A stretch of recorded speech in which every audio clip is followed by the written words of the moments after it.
नमस्कार. Intro video तर तुम्ही पाहिलाच असेल. आता स्टोरी पुढे सांगतो. 5:30 वाजले असतील. पहाटेचा गारवा आणि पहिल्यांदाच मी वेळेत निघालो. सोबतचे ते 4 टाळके आज नव्हते.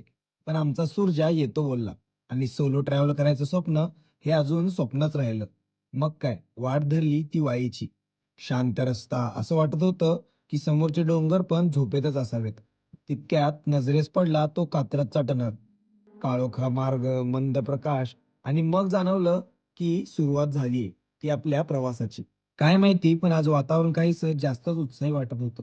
शूट करायचं डोक्यात होतं बरं का. पण मी शांतपणे गाडी चालवत या वातावरणात हरवून गेलो. बुलेटची ती डगडग आणि अंगात जाणवणारा तो सकाळचा गारवा एकदम परफेक्ट.